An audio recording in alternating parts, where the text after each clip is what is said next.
150-160-0015 through 150-160. I hear a second. I will second. It's been properly moved and seconded to approve the general fund vouchers as read. All those in favor signify by saying aye. Aye. All those opposed? Motion passes. Oh, yeah, I want to make an announcement. We are recording this meeting as a board tonight. For the record. And our next section is public comments and questions. I've got a list of 6 people that want to address the board. Now, generally speaking, well, always speaking, the board won't ask questions or reply. We're here to listen to you and hear what your comments are, and then we'll take them from there and digest them. So we'll start out tonight. If you could keep your questions and comments at a minimum. There's 6 people here. I'm not going to put a time limit on them. But just try to keep them brief. We've got a long meeting tonight. So, Mary Larson, would you like to start us out? Sure. To the Clear Lake School Board. Earlier this month, we heard a presentation about characteristics of effective school boards, including, quote, the use of data to identify student needs and justify decisions, unquote. The data shows our district is well managed. It has been meeting expectations, with our high school exceeding expectations every year. It scores at or above the national average on the ACT exam. In 2015, the Clear Lake High School was identified in the top 11% of schools in the state. Effective school boards should, quote, craft a working relationship with the superintendent, teachers, and administration based on mutual respect, collegiality, and joint commitment to student success, unquote. How can we do this when we rely on individual interpretations rather than trusting experts? What data supports the belief that the finances of this district have been mismanaged when the last audit report states that our district is in excellent condition? Requests for specific financial information are unique to our school board. 12 out of 12 area districts do not provide their board treasurers with such information. Has every previous board treasurer, as well as every board treasurer in surrounding districts, been in violation of state statutes? How are we going to find a qualified person to step into the superintendent's position under these conditions? If the data shows that a school district providing a quality education without excessive expense, then persons involved should admit that they were in error and create a working relationship with administration for the betterment of our students and community. Thank you for the opportunity to speak. Sincerely, Mary Larson. And here are copies if anybody wants to see where I found my information. Thank you. Thank you, Mary. Next on the list, we've got Robert Burbach. All right, for those of you who don't know me, my name is Robert Burbach. I have 3 kids in the school district, so I am a very good vested interest in what's going on here. I've donated a lot of my time to the youth programs in the community, especially in the sports area. And in the past, I tried to attend as many school board meetings as possible. However, with the work schedule I have taking me out of town or assisting where I can with the youth sports program, there's always been something more pressing to attend. However, after the last election, I cannot sit idle and continue to listen to the derogatory comments being made by a member of our school board, both in and outside of our community.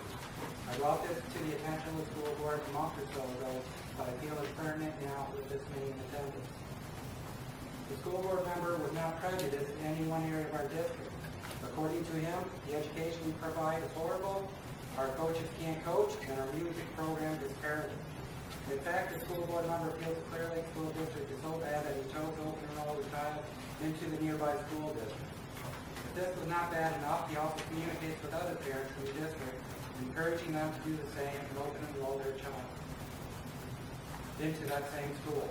I find this ironic considering the test scores that Clear Lake has put up over the last couple of years in comparison to that school.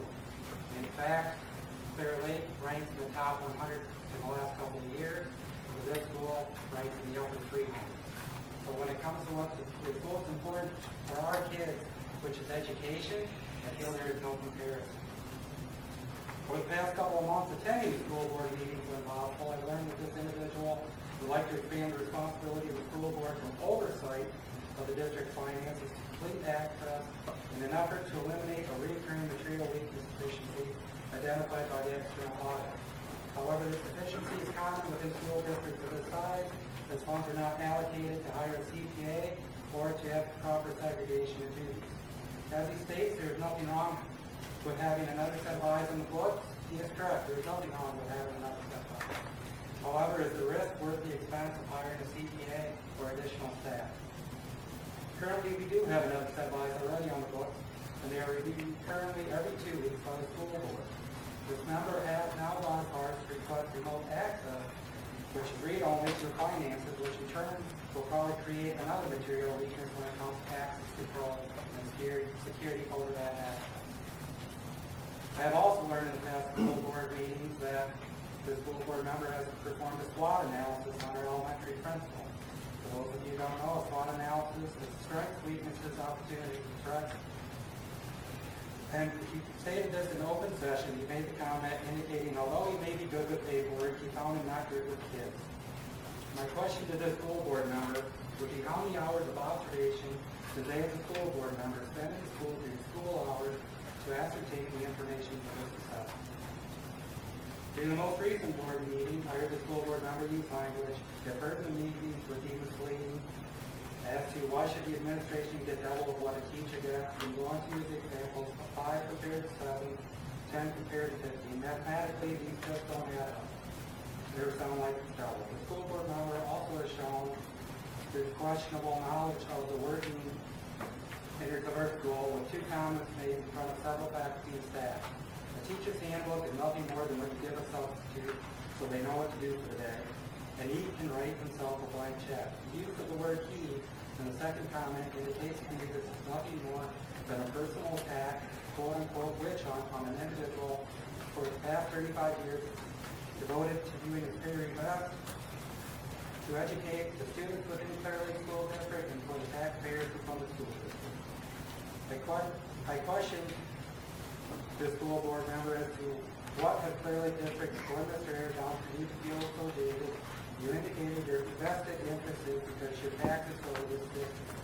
If this is true, I would think you'd be the biggest supporter in this area.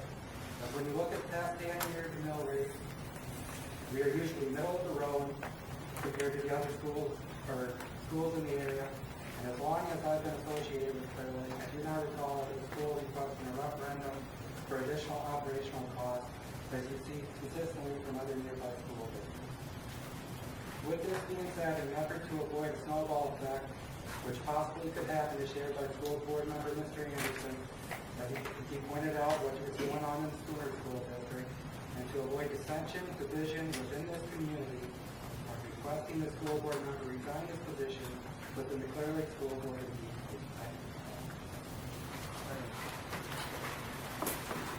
All right, next, James Rickson.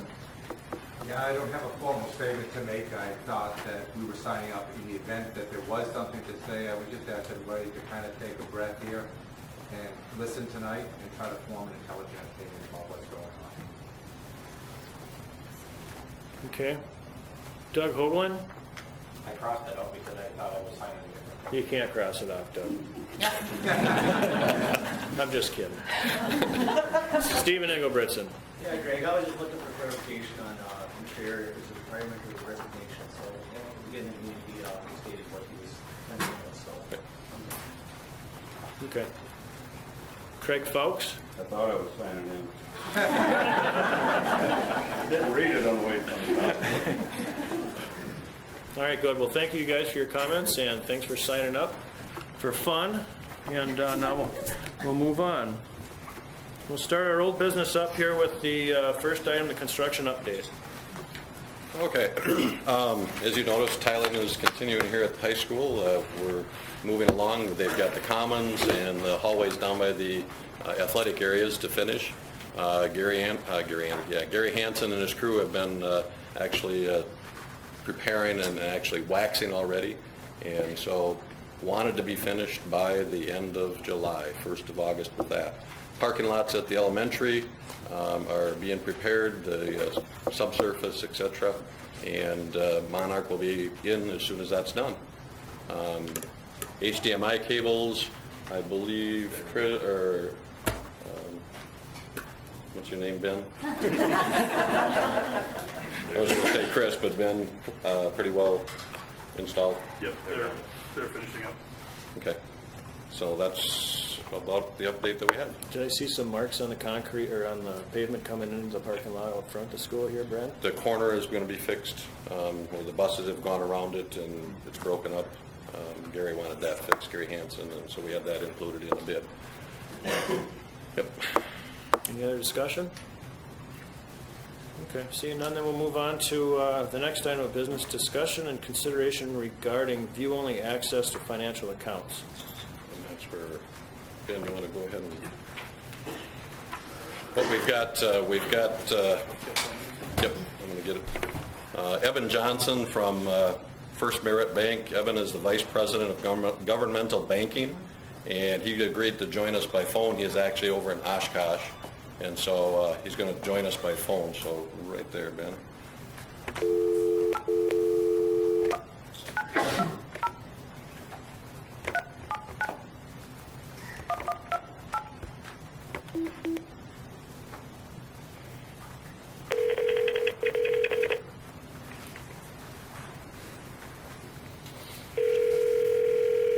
We hope technology works. Good evening, this is Evan. Hi, Evan. Brad, Eric, Clear Lake. Hello, Brad. We've got our school board here, along with probably 75 to 100 other people. So I just wanted... Hello, folks. Yeah, It is as loud as it goes, so... can you hear us okay, Evan? yeah, loud and clear. Okay. We're at the point on our agenda, Evan, talking about the view-only access to financial accounts requested by our treasurer and on behalf of himself, the clerk, and the president.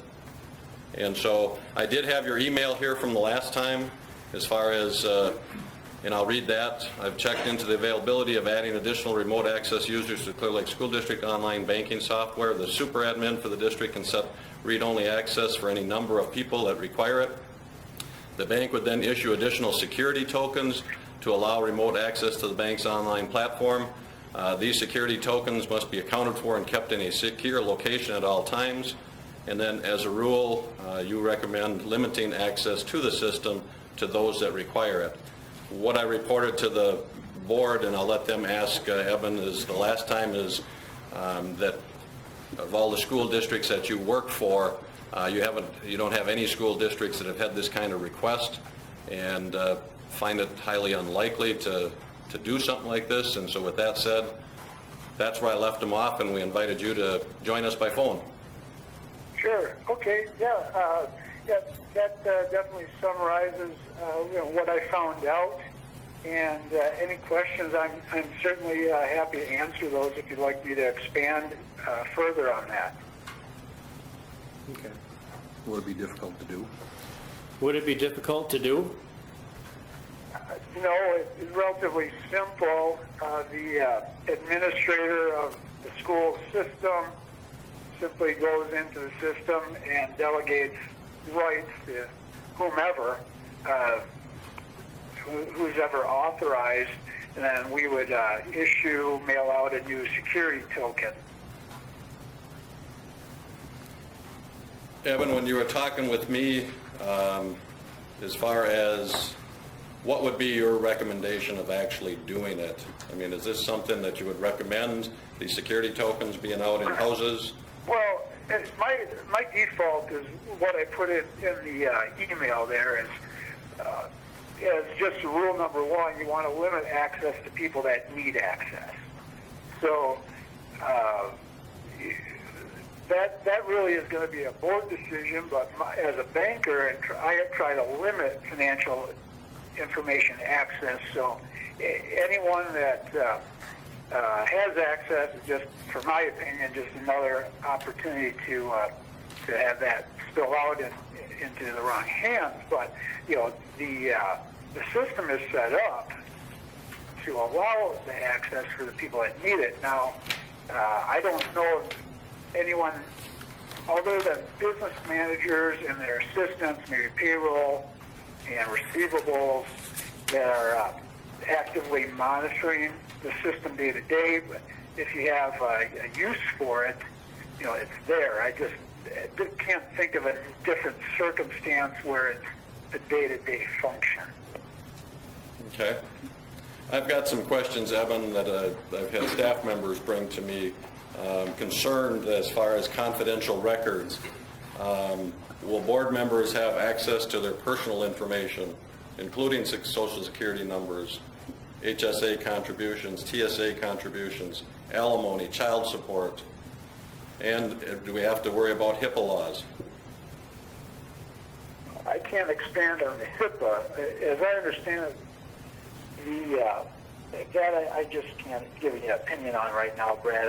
I don't know the HIPAA laws, as inside and out. I wasn't prepared for that particular question, but yes, the system, the system is a banking system. So everything is in there. It depends on at what level the person is looking in. Like, for example, the payroll clerk, of course, needs to know who's getting paid and how much. Well, the payroll clerk would have that access. Now, whether or not someone else has that access, that would be determined by who, what amount they've been given access to by the admin of the eConnect system. So, for example, you could restrict access to just one of the bank accounts that wouldn't be the payroll account. Then you wouldn't be able to see that. Now, if you had access to the payroll account, well, sure, there's a payroll account. You're going to have certain, the other information you're talking about is going to be in there. Private account numbers? In other words, we do a direct deposit. For direct deposit, you're going to have the routing and the checking account number. That's the only way you can make that direct deposit, so you need that information in the system. Okay. So by definition, if you have unlimited access to that payroll account, anyone that does that is going to be able to get that information if it's there, which it is. Okay. And then having these security chips out in private homes, I guess the question really is, what kind of guarantee do others have that information won't be, in other words, some type of hacking or et cetera? Well, the system is pretty robust. So you have a password and you have a security token with a ever-rotating ID that changes every 30 seconds to a minute. So the person would need to know the password and also get a hold of the token that generates a random password every 30 seconds to a minute. So you have to have both of those to be able to get in. As far as where it resides, it needs to be secured, but you could conceivably keep that concealed or secured really anywhere, a home or a business or anywhere where you can keep it under lock and key.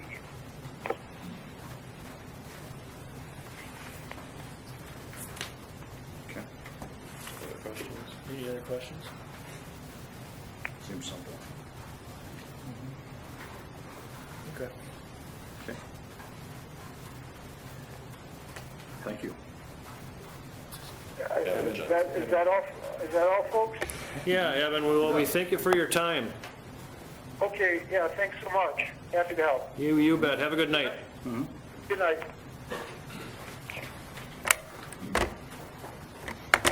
Should be good. Okay. Any more discussion regarding the view-only access to financial accounts, you guys? So are we going to do it, or are we not going to do it? Would you like an argument, or?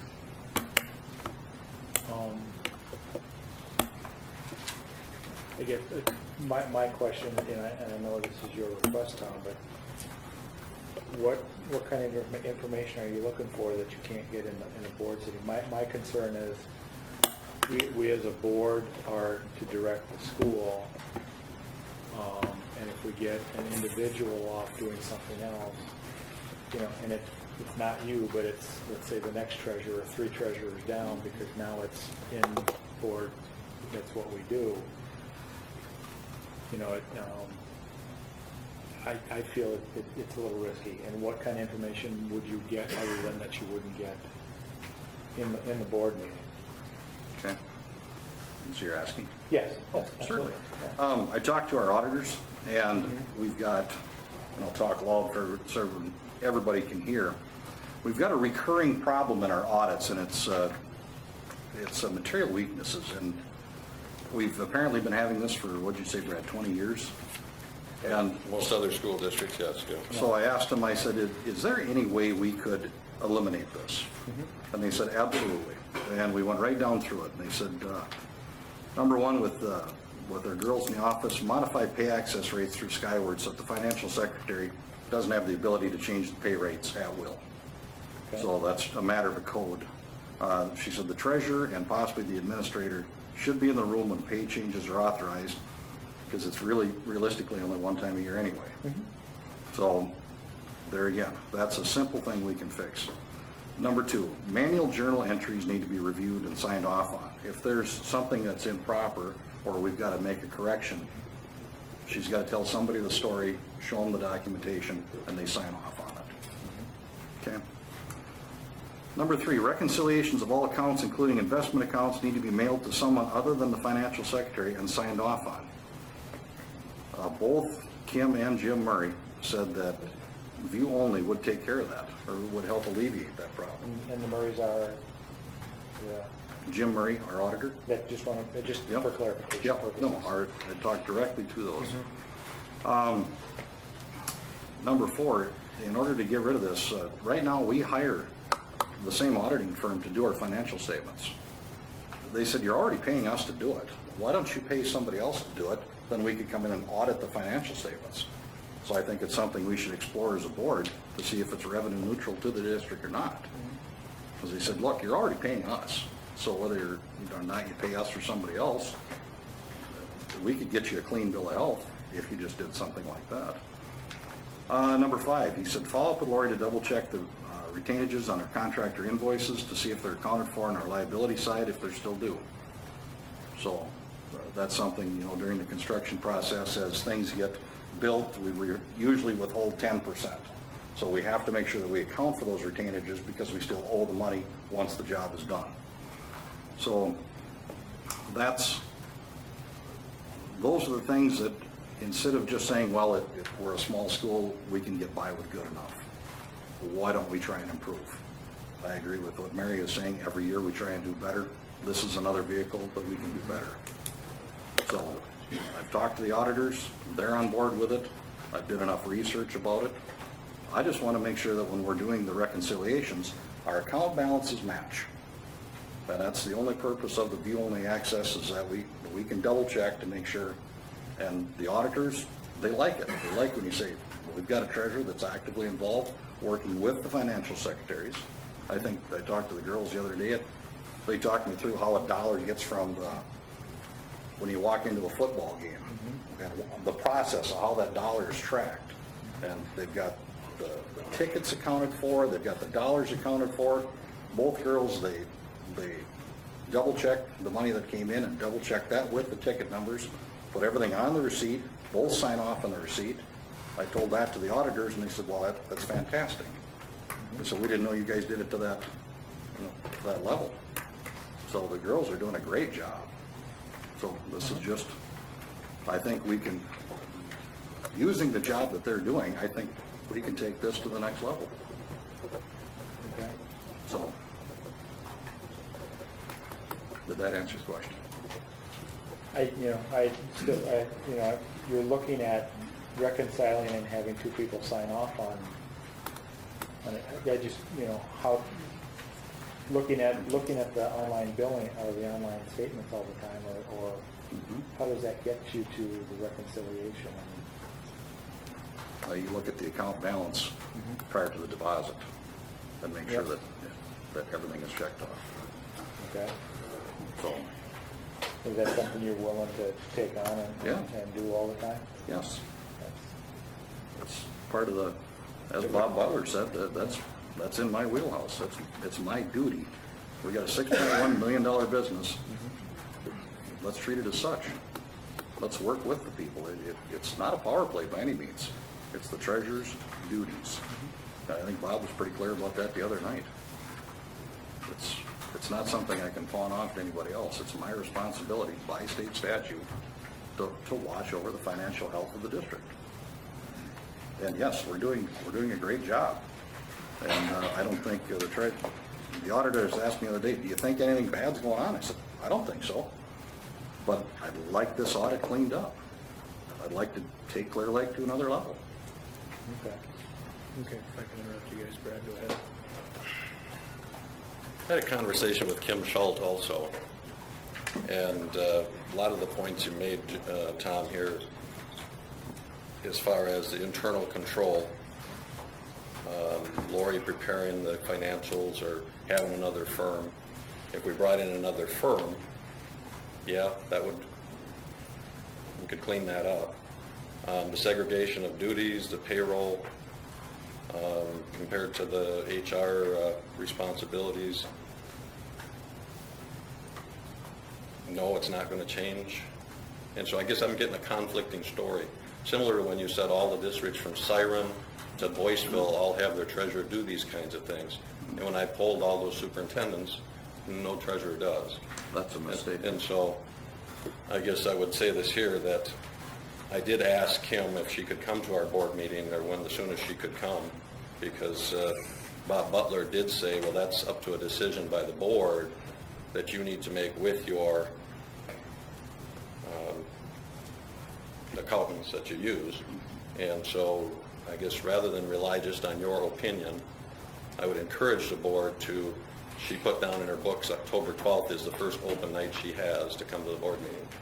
I would encourage the board to have her come and ask those questions of her.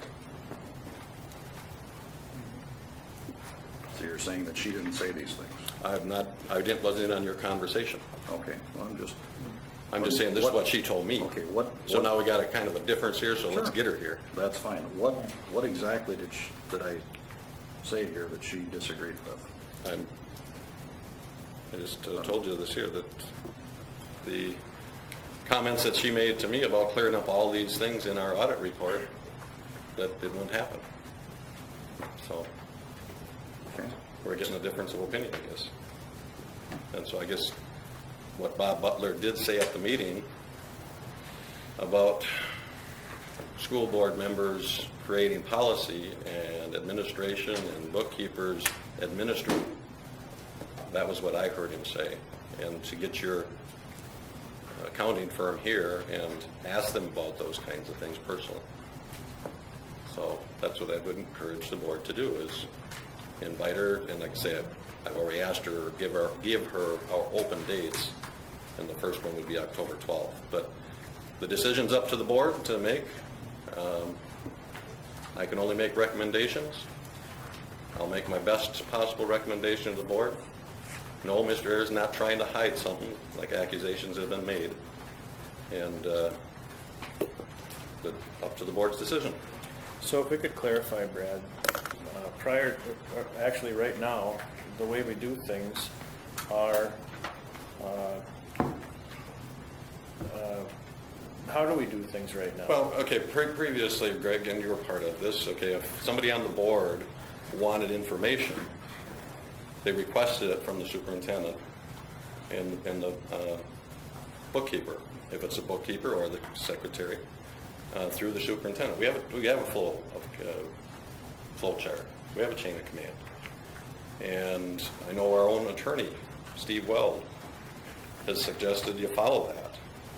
I've got a letter here from him today again that says, an individual board member has no more legal authority than any other elector in the terms of access to documents. Specifically, that means a board member's request to review an individual employee's personnel file or district document would be covered under public records law, which requires that a public records request be made to the custodian of records. The custodian then responds to that request.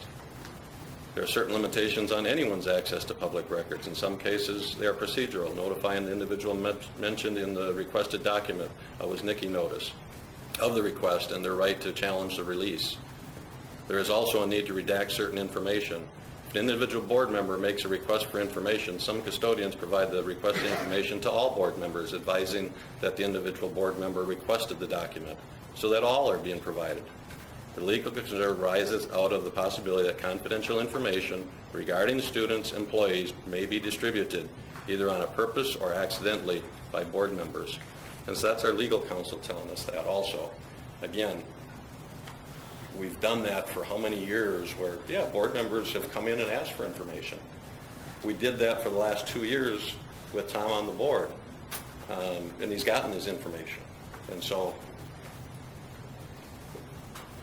why are we going here, I guess is the question. Again, and I think Brent has asked that question many times. And so, but again, I only can make a recommendation to you, and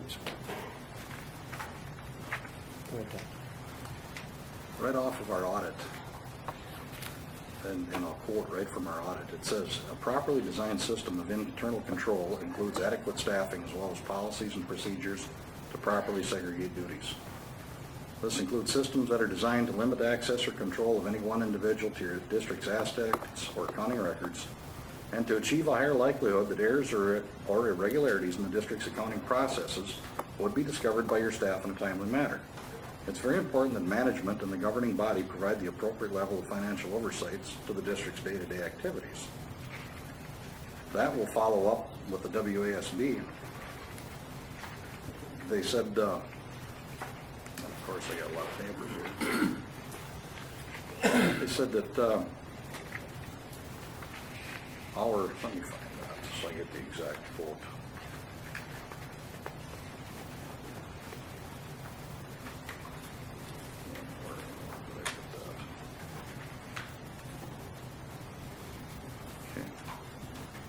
They didn't highlight it.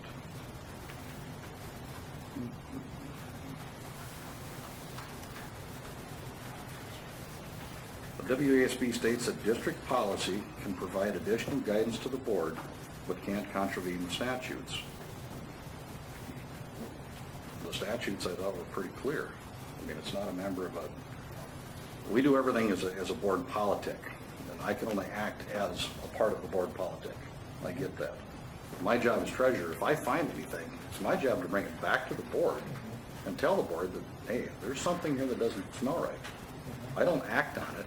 I'm the messenger. That's all I do. You follow what I'm saying? But that's what the statutes say. That's what our auditor says. That's what the WASB says. But Tom, don't we have people in place already that are doing the checks for us? That's kind of the problem. The flow chart goes back to one guy, and that's Brad. And that's exactly what the auditor said. We shouldn't have a system where it all goes back to one guy. And let's get the auditors in. you better get the auditor here. It just by happenstance, as part of where I'm at, I got the annual report for the city of Spooner this week. As part of what I do. They have the exact same deficiency in their audit and their Good sized home. $25 million town and they have, just to let you know, it is, that's my exposure to other places having it, and they do the same thing. Well, why don't we bring in our auditors and say, is there some way that we can do this? And then they can tell the board, step by step, because I told both of them, I was on a call, conference call with both of them, and I said, guys, I'm not an auditor. So you're going to have to take this down in language I can understand so that we can fix these. And I don't, when we know something isn't quite right, why do we just keep kicking it down the road saying, well, it's okay. We know it's not right, but it's what we do. I understand what you're saying. Yeah. We have actually asked that question every time we've had an audit and gotten an explanation each time. And to my recollection, what we'd have to do is get somebody with some credentials, an accountant on staff to fulfill those deficiencies. But maybe something's changed now. That was the thing I had thought so too, Greg. I thought we needed somebody, to do that kind of same thing. And they said, no, they said, it's real simple. There's really just 4 things you need to do. And somebody's got to sign off on it whenever there's a couple of these things. And they said reconciliation's one. They said, number 1, you shouldn't be mailing your bank statements right back here to the home office. Somebody should at least get a copy of those, or at least online copies of the bank statements, so that you can double check, what the financial secretary's doing. That's Greg, it seems like we've kind of run up to the same road we've been on Yep. several times. And if we do have an opportunity to get the auditors in here, to me, that makes most sense. Let's have them here, let's ask the questions, let's see if it's worth the investment or the time, and get what their recommendation is. Because right now, I think we're just sort of going round and round on the same thing, just waiting for that, with some differences of opinion, and, let's use them for what they're hired to do. Okay. So I would. How do you I would guys, Dave, how say- do you feel about that? I agree. Okay, let's go ahead and Schedule keep it that for date. October 12th. Yep. And then we'll move on then to the next item of business, which is consideration and approval of school board minute format. No, we skipped one. See, Recording of yep, board sorry guys. Discussion regarding recording of school or board meetings. Last time we had Ben Strobach in, and he gave us a presentation on, and had questions, etc. And so I've asked Ben to join us again. He was going to ask other school districts in the area how they did it, and or if other school districts that didn't choose to do it, why not? Those kinds of things. So I again asked Ben to join us tonight. So Ben, can you? Sure. And then the questions that you have for the board, the direction that you want. Sure. Well, I started out, I contacted a couple of the districts in the area. I didn't have any release to provide the specific names. If that's something we need down the road, I can certainly get that. Of the 3 that I wound up contacting, 2 I was actually able to get in touch with. One of the districts right now only does recording similar to what our board has done in the past, just for purposes of note-taking for the secretary, for the clerk. They do not archive because of what we learned from Mr. Butler last time. They're not obligated to keep them. There's no open records requirements for that. They're not being released. The other district I spoke with actually had a really creative way of dealing with the solution, or dealing with the problem. They created a position for a multimedia video recorder. They gave the position a similar wages to what a coach or an assistant coach would make.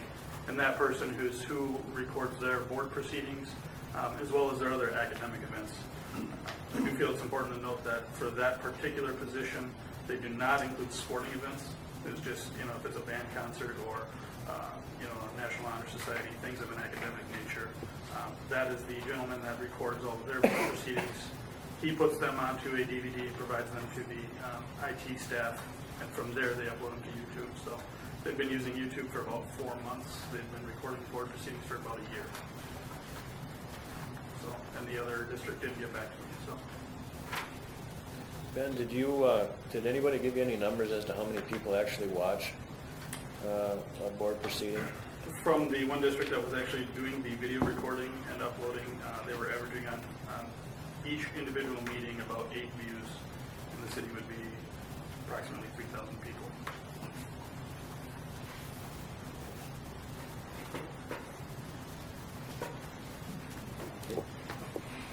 Did you come up with any dollars As far as on what it would cost us to do that? that particular setup that they have there. As far as if there was going to be a management position created for that I don't know what the coaching and assistant coaching positions would be. As far as the equipment that they had, because it's more of a mobile media broadcast kind of a guy, they had a nice camera. They had about $1,500 into the actual video camera system. Outside of that, it's whatever in DVDs and that particular system. I don't know if our school district as a whole would be looking at, doing something that would be as general as, recording the academic events or even sporting events. That would certainly be a different direction from what we've discussed previously, because that would probably put more money into a portable video solution rather than a conference room setup where it was static, if that makes sense. So that was about $1,500, you think, for the camera?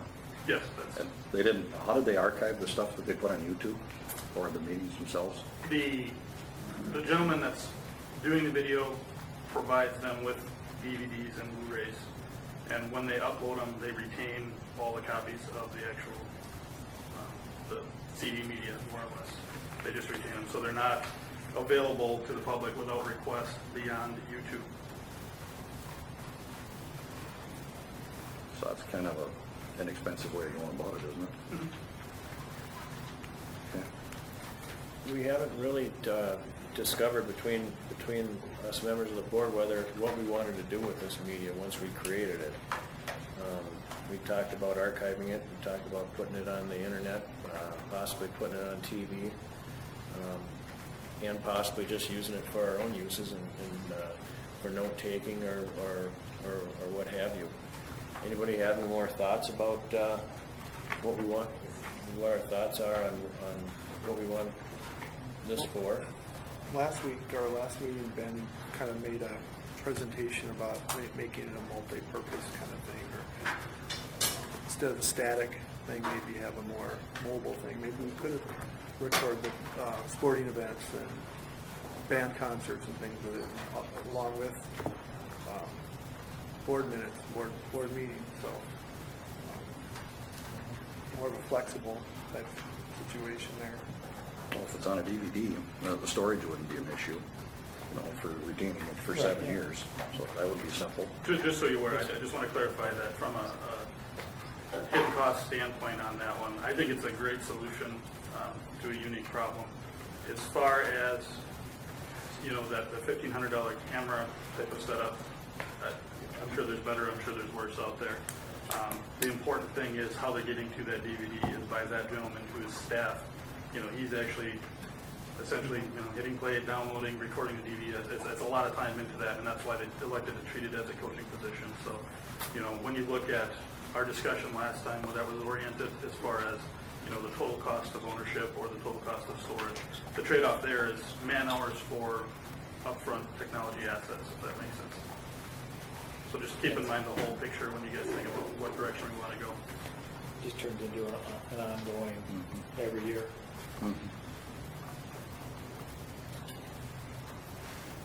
Well, I think, are you kind of waiting for some direction so that you can get some prices and Yes. give us some options? Is that? At least some general cardinal directions. I don't need specific longitude and latitude for where you want to be, but I have a couple vendors lined up. One is willing to bring in and actually demo the Juno system, which is the standalone computer with a high quality camera on it that then allows you to select which media it goes out to.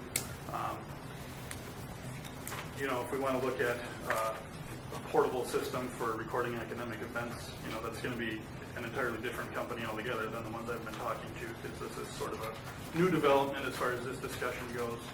And that Juno system, that's the $25,000 deal? No, the $25,000 deal was the all-inclusive distance learning telecommuting option. That's basically our distance learning lab as well as Mr. Crawford's room with the distance capabilities on the Northern Lights Network. So the Juno one, I think, was in the neighborhood of 2,500, 3,000, give or take. And that one's not portable. That would include a mic system in a particular room to maximize the audio quality. It wouldn't be any more portable than a laptop would be, if that makes sense. It still doesn't provide for portable recording in the event of, like a quiz bowl competition or something of that event, because you wind up setting up a computer in the corner, which would probably not be prudent to do. Okay, thank you. What do we want to do with this? Do we want to price out the portable? price out the Juno, because I don't think we want to spend $25,000 on this project. I think we want to, I mean, if we're convinced that it would be a valuable thing, I think the portability, so if we're having a meeting such as this, we can bring it in here. Or if we're going to be in our board meeting, we can do that. Or when we do the annual meeting, we're generally down in the lunchroom. It gives us that flexibility. Then it could also be used for other things, and not just the board. Yeah, absolutely. It could be used for band concerts or sporting events or academic type situations, so. And then if we do go down that road, are we willing to hire somebody at $3,000 to $5,000 a year just to do that? That's the next question. Yeah, just for that segment, but say we If wanted we to want take to this. follow that model, you know. It would be a start. I mean, Yeah. maybe it could evolve into something bigger and better, and it could incorporate the whole school district, you know, put it on the website and people can watch something.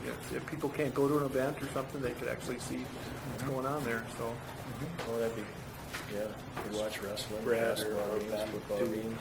springboard Do we off of that, we have currently- some halftime people, or we could fill in some. We currently have the technology in-house, the Is there recording, something that would be able the to do video that? camera and things to do that, or would it be an additional cost that we'd have to incur? I think for the quality that you're looking for, that would be an additional. Okay, based on the clarify. Then, just because the assets that we would have in-house would be dedicated to a particular department, Okay. you know, like the library or tech Sure. ed, you'd want to have something for this. I was talking to Brent, I mean, do we have somebody in staff, Ben, that would be capable of doing this as a, part-time position, or that we could kind of help fill up their day a little bit? You know, the district that I spoke to, they said that it was actually a fairly positive thing in light of the recent political environment that we're in, that, you know, people were looking for extra cash and weren't necessarily athletic. With that in mind, yes, I do believe we would have people on staff that are capable. If you're going to ask willing, that's another question that I couldn't answer for you. Fair enough. So, Well, what do we want to do from here then, guys? Any ideas? And audio recording is still on the table if that's another avenue that you'd like to pursue. I was going to ask you also, I mean, would it be fairly inexpensive and easy to do to digitally record and just put in MP3 or something on the website? Of the options that we've explored, it would be the most cheap solution that we have. And it's just because the equipment that we're buying is cheaper, the storage is cheaper, and manipulation of the actual data is less time. That's a pretty easy upload to do. Right. I didn't hear Pete. Oh, I was saying, just to go with a digital recording option as a less expensive option that could be fairly quickly uploaded to the website. And, you know, unless we were going to make a decision that we wanted to use it for multiple purpose kind of things, I'm a bit hesitant to spend dollars on things that could potentially go into a classroom. I like the idea of the portability, and we can use it for other things, and making the school more accessible to people that, just can't come, because we've all got families and other activities someplace else, and it'd be nice to be able to click on a link and watch the band concert.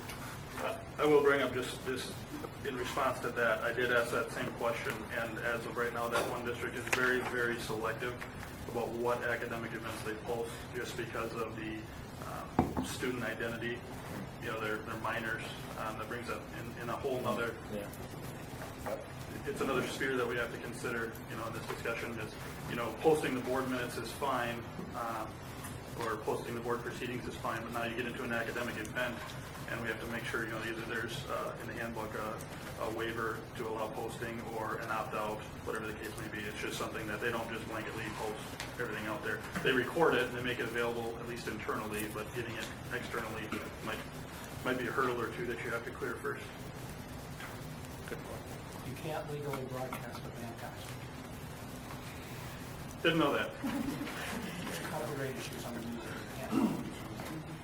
Sorry. Yeah. So you know.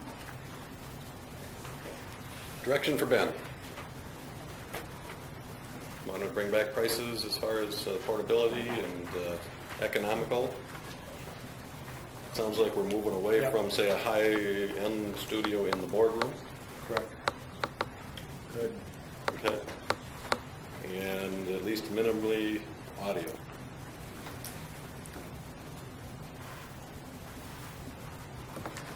Okay. Is anybody interested in pursuing the Juno trial, just because the other one's out there?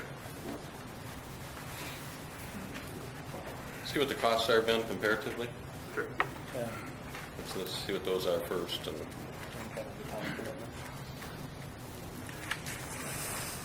Okay, any other discussion? Now we'll move on then to old business item D, consideration approval of school board minute format. I put that on the agenda because that's been, we've been having problems with it, with the format that we've been using on our board minutes. Before we had the new election, prior to that, Brad did the minutes and recorded just the actions taken by the board. And now we're doing them differently. And the only reason I bring it up is because the board didn't decide to do that. It just kind of happened, the format part of it. So I just wanted to throw it on the table and see what you guys thought about what you guys want to do with the format. Both the format and the person doing it are the two things that we haven't. And it doesn't matter to me who does it. I would, though, like to see the format go back to just the actions being recorded. That would get us away from having now the discussion about the meeting, the minutes, amendments, changes. Was that worded right? Was that worded right? This guy got all the quotes, this guy didn't get any of the quotes, you know, that kind of thing. So I'm just throwing it out there. What do you guys think? And no offense, Dave, because it's kind of hard to put minutes in it. You got so many comments being made. Go ahead, Brad. I think you heard from Bob Butler last week that it's the board's decision. But as far as Robert's rules requires the motion and who made it, the second, and what the business was. And he also recommended that not putting in comments and quotations because it does put the clerk, if the clerk does do the recording, and if the clerk's going to do them, that's no problem with me as a superintendent. Whoever your next superintendent is, probably not a problem with them either. But I think what you're seeing is one of the meetings, it took us 45 minutes just to go through the minutes because of comments and so forth, and comments being left out tonight. If that's what Mr. Butler said is what happens. I would encourage the board to go back or use what Robert's rule says and put what is supposed to be there and eliminate the possibility of the clerk himself being put in a jeopardizing situation. So I guess I'm just echoing what you're saying, Greg. Any other? I like transparency. I like, people should know what's going on. And instead of just a line item and this is what we did. We'll get into the discussion later on about that very same thing. And I think being open and being honest, that all dovetails in with recording the meetings and inviting the Emory Free Press to be here. Just what's wrong with transparency? What's wrong with honesty? Just get it out there. It is, it's just, and I think what we're all trying to talk about is when if we put the actions in, that is what we did. As soon as we start putting quotes in, we have to be very careful about what we're quoting.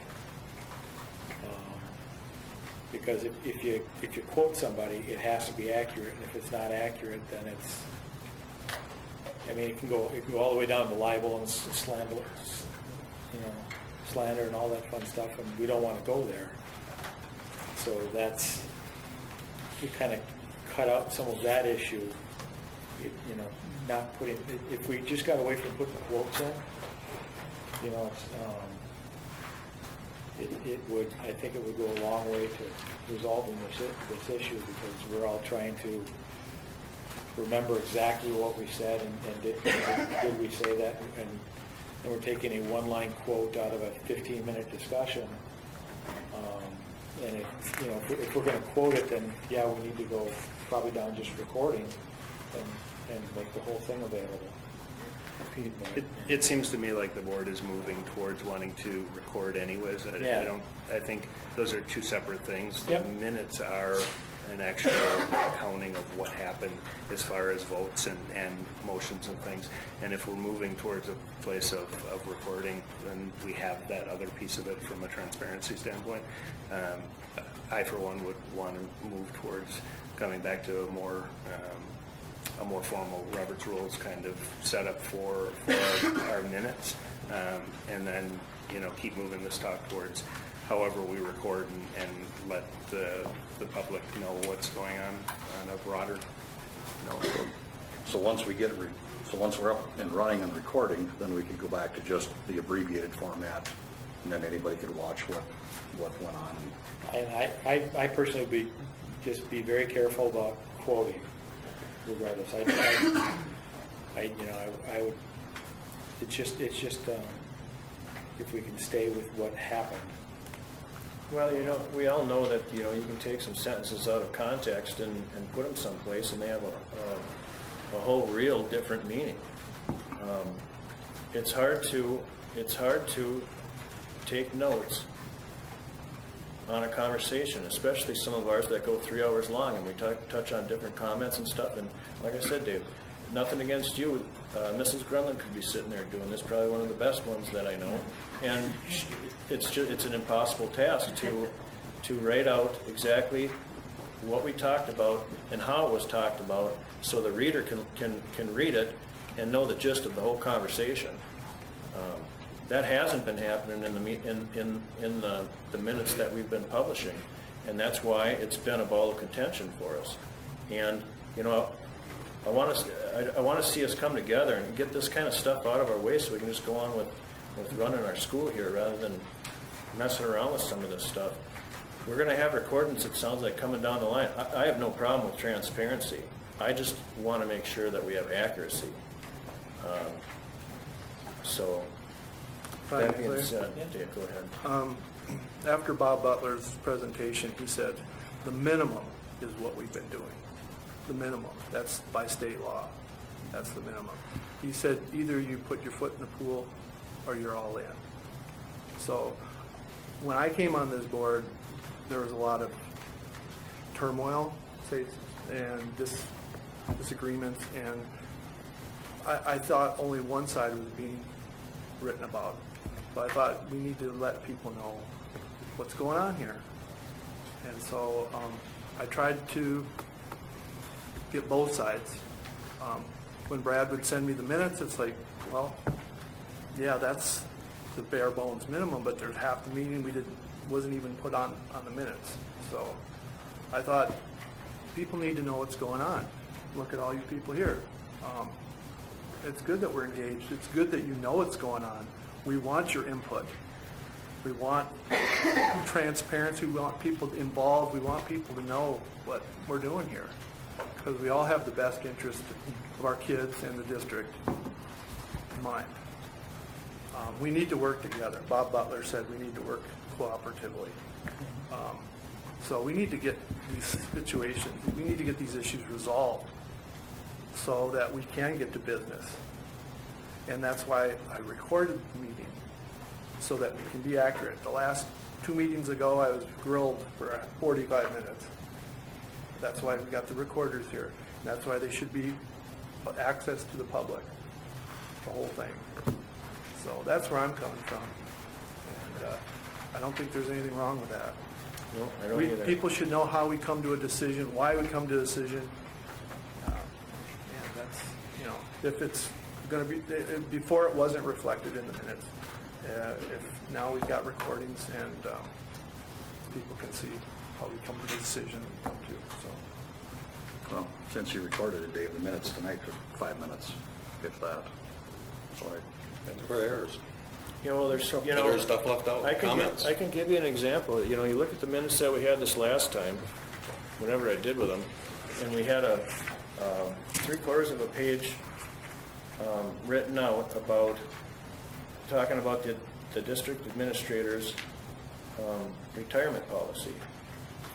And there was a lot of quotes from a couple of individuals at the board, but I don't know, I thought that I thought that the fact that I reiterated it 3 or 4 times that, you guys, we gotta be careful what we're doing here. I thought that should have been in the minutes. The minutes don't reflect the heat of that conversation. If we had a recording and you guys listened to it, then you'd get the gist of that conversation. But you don't get that from the minutes. The minutes are kind of, and you did a good job with them, but they're dulled down and it's not there. So that makes the minutes, in my opinion, not accurate. Okay. If you read the requirements, you're supposed to write a reasonable synopsis of what transpired. I tried to do that without all the emotion. Here are the facts, just the facts. Here's the arguments, left and right, and back Yeah, and and forth. like I said, Dave, I'm not faulting you for You know, I'm not anything. writing a novel here. I'm just trying to record to the best of my ability what went on in the meeting. And like I said, Bob Butler said, you're either all in or you just print the bare bone minimum. So now we can listen to what transpires on recordings, so. I do have Robert's rules here. It does say Robert's rules indicates that generally minutes should not reflect the clerk's opinion or anyone else's opinion, favorable or otherwise, or anything said or done. As a result, it is advisable not to include such information and instead to provide only sufficient detail for the reader to know what occurred and to understand the decision made. With the lack of comments not being put in, some are, some aren't, I don't think it's reflecting the true discussion. And again, I'd recommend to this board to make that decision as a whole in regard to your minutes. Well, I'll go on and disagree with you on that. So I think I tried to be fair. I tried to reflect what happened during the meetings. So if people don't want to know what's going on, then they don't have to come and they don't have to listen. So they don't have to read it. Well, and like I say, Dave, no fault, because I couldn't do it. It's an impossible task. I got a comment from our attorneys that we use, and they responded to us in regarding our minutes at board meetings. Because districts are required to publish their board meetings, and there is a charge for doing so, we recommend that the minutes only reflect the business of the district, all formal actions taken. We do not recommend going further into the comments made by individual board members or the content of reports made to the board. Deciding which comments to include or exclude in what context opens up a can of worms. The reports are public records. For all of these reasons, we recommend a minimalist approach to advising the public of actions taken at public school board meetings. The minutes of closed session are kept separately by the custodian of records, whom then makes a balancing test decision regarding the release of the minutes. They do not have to be published. In most districts, district administrator is the custodian of those open records. In some cases, the board secretary is the custodian. In other cases, the clerk is the custodian. The board clerk is statutorily obligated to perform these duties set out in Wisconsin statutes, recording the proceedings of an annual, record the proceedings of annual and special meetings, not board meetings. So they're recommending to not include that stuff too. And I just wanted to throw it out there so we can have the discussion, we can vote on it, we can move on with life. If you guys outvote it, it doesn't matter to me. Can I throw one in too? Go ahead. In my reading around in state statutes, 1931 says, in recognition of the fact that a representative government is dependent upon an informed electorate, it's declared to be public policy of this state, and all persons are entitled to the greatest possible information regarding the affairs of government and the official acts of those officers and employees who represent them. Further, providing persons with such information is declared to be an essential function of a representative government and an integral part of the routine duties of officers and employees whose responsibility is to provide such information. So, the state statutes are trying to make it pretty clear that people should know what's going on. Tom, I'm not saying I don't want people to know what's going on. What I'm saying is I want it to be accurate. And if it can't be accurate in a three-letter minute thing, it can be accurate when it's condensed down with just the actions we take. Now it's accurate. Now if we want to include more stuff and get more stuff out to the public, I suggest we throw our recordings online or something, so, or try and get, maybe serve some cookies to get people in here during our meetings. They are public meetings. Get them in. Would it be possible to have the meetings in this room all the time instead of that small boardroom? There's hardly any room in that room for anyone to come and visit and watch and listen. Yeah, we've got 2 people, room for 2. This is way better. Well, And it's air conditioned. Greg, can I get us back on a little bit? I think we're debating transcripts versus minutes, and those are two separate things. I think we can have transcripts available to the public in whatever means that is, whether that's hard copy or video or recording. Minutes are a separate thing. I think we can have both. So that when you publish them to the paper, you put them online, it's just the actions that are done. People have access to the transcripts from there as a separate request. And then they could, if someone wants to, I mean, when Ben's talking about 8 people watching the videos, I don't know how, I mean, unless there's something really going on, there's just not a lot of interest necessarily, but if people want it, I think we should definitely give it to people. So. yeah, I agree. We've got a fair amount of interest I now. said, now, yes, yeah. So, can we meet halfway? Can we continue on and Dave record them and try and maybe condense the narrative a little bit? So that people do know what's going on, and yet, then when we get our recordings up to speed, then we can, now that we've got it out there, we can condense them even further because we've got the video out there or whatever we so decide to do. I think that does become the danger, though, is when we condense them down. What do we condense and what don't we? I mean, I think there's actions, and those are the things that are voted on. And you could, include things like discussion was made on. The details can be found in the transcript if people want to know more about that.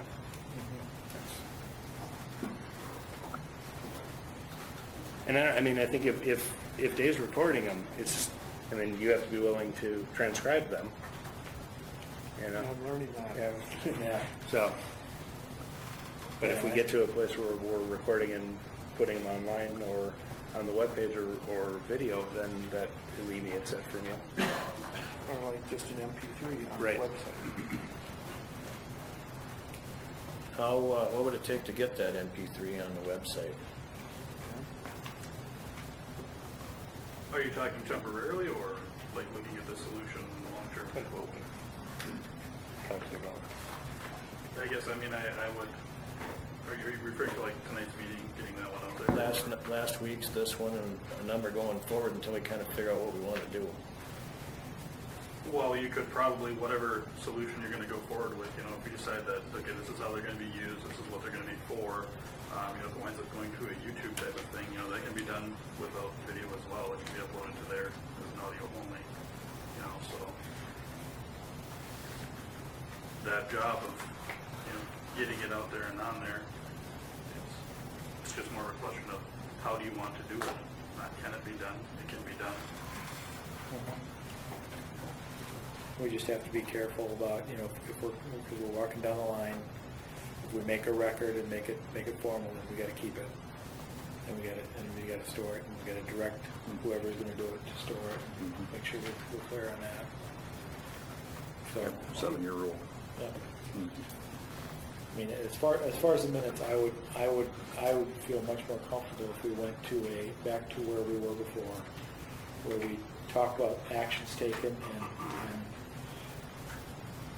keep the quotations out. Because it gets very difficult to, unless you're going to do word for word the entire meeting, it gets very difficult to, I understand what you're trying to do, Dave, and it's an impossible task. But so I think we're going down the road that we're trying to do it, but it's like Peter said, it's two different things that we're trying to do. Okay, well, let's then, do I hear a motion to move them back to where they were? I make a motion that we take these recordings and put them on just an MP3 on the website for people to Yeah, access. that's right. You're doing minutes We're right talking now. about minutes, we're not talking about transcripts, so, Well, okay. yeah. I also move. I'll second that. It's been properly moved and seconded to move our format of our minutes back to the old way, Robert's rules. Robert's rules. All those in favor signify by saying aye. Aye. All those opposed? Aye. Motion passes. All right, now we'll move on to the next item of old business. Consideration of table motion to require board treasurer to work directly with district financial bookkeeper and district office secretary. We've already kind of hammered on that one. Yeah, that one kind of dovetailed into consideration regarding view-only access to financial accounts. Has anybody got it? Any new discussion they want to put forward? Well, I would just mention, No, go ahead. as far as you wanted to hear Bob Butler, and obviously you heard Bob Butler say that's something that you encourage you to hear your auditors out also, and so that's about the next step is where we're at. So, like I said, we'll just take, when you talked about item B, we probably have the same. Same argument. Yeah. So I would say let's just Okay. table it again until we have our auditors come in. All right, that sounds good. Well, then we'll move on to new business, and the first item is consideration. Oh, you got one more old One business. more. Elementary staffing. I don't have F on mine. You got an old one. All right. In your book, you got one. Then we'll do F. Elementary staffing review. Stay with us, Greg. There you go. Look at Gonna get done that. early tonight. That was the end of the meeting. Chris, you want to share with us here as far as? Just an advisory discussion here. So looking at our staffing and our sections and numbers of kids at the elementary school, we have an unusually small kindergarten class next year of only 34 kids. So in the past, we're, as a SAGE school, we've had maximums of 18 kids per class for grades K through 3. For a long time, we've had sections, 3 sections per grade level for kindergarten, first, second, third. We have an inordinately small kindergarten class coming up next year, like I said, 34 kids. So we are recommending, or we're electing to go with 2 sections of kindergarten next year. And we do have, with Mr. Dow taking a different position elsewhere, created an opening in our 3rd grade level, one section there. So we've gone through the process here over the summer of, with our staff at the elementary school, allowing people to make requests for change of grade level and so on. So we've gone through that process and just wanted to advise the board. So we're making a change, an adjustment that Shauna Peterson will be, she's been teaching kindergarten for a number of years. She'll be teaching 3rd grade next year. So, and we'll be having 2 sections of kindergarten and 3 sections of first, second, and 3rd grade. So just wanted to advise the board about that. Okay. Any questions? No? We'll move on to the new business then again. Consideration changes to BP 528 Administrator Retirement Policy. Tom, you wanted to bring that forward? Yeah, that was prior to Mr. Ayers retiring. So right now, I don't think we ought to change a thing. For everybody listening, BP 528 is our administrative retirement policy. This has absolutely nothing to do with Social Security benefits or WEA retirements, of which Mr. Ayers is fully vested in.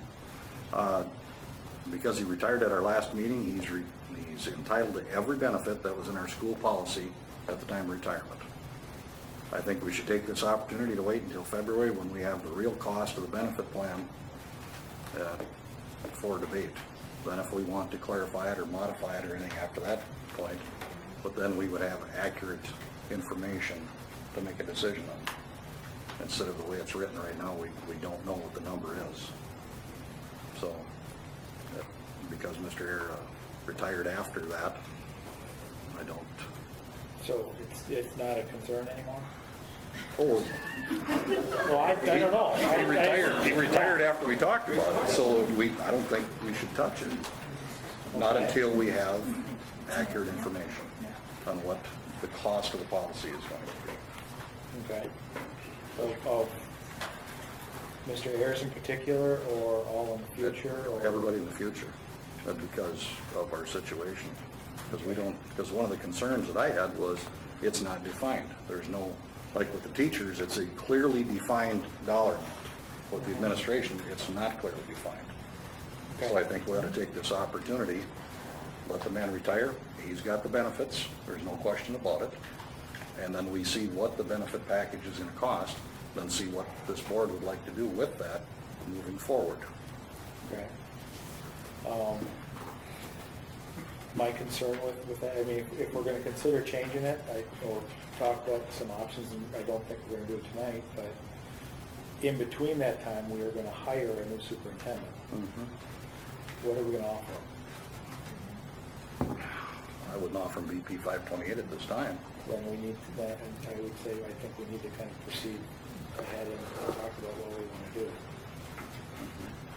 Not the way it's written, because as the minutes have elaborated, I think there's a huge disconnect between the administration and the teaching staff, and I don't think there ought to be that.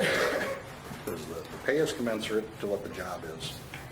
So, an argument can be made that the retirement policy shouldn't exceed the teacher's retirement policy, if we're going to go that route. Okay. So, but that's something for the board to discuss, and right now, we're debating hypotheticals, and I'm not good at that. Okay. I would, Greg, if I can comment, I would just say this here, going back to 2004 when that board decided on this policy, they did look at the teachers and comparative work length of time, 188-day contract at 260, those kinds of things. And so when the percentages, you'll see they're very close. I know there's people in this room that came for information and got the information, and they're very close. And so equal, whatever you want to call it.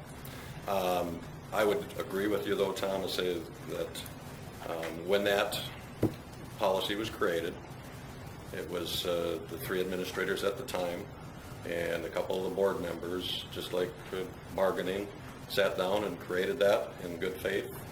The administration gave up things to have a deferred payment plan, which that I'll be taking part of. That deferred payment plan was set up so it will save the school district money. And as far as the things that the administration gave up back then over the last, let's see here, I got to do the math, 24 years that I've been doing it. And so that things that I've given up over that 24 years. So I would encourage you as a board to, take your two administrators that you have right now, take the new person, sit down with them, look at, we have a retirement policy, but we want to change it. This is a deferred policy. We can go to a pay in advance policy. Our board in 2004 and a lot of boards across the state chose not to do that. Some did, some type of 403B plan, those kinds of things. So that's what I would encourage the board to do, is to take a look at it, because I actually did start taking a look at it 4 years ago when I did ask the board 4 years ago, do you want to look at the administrator's retirement policy?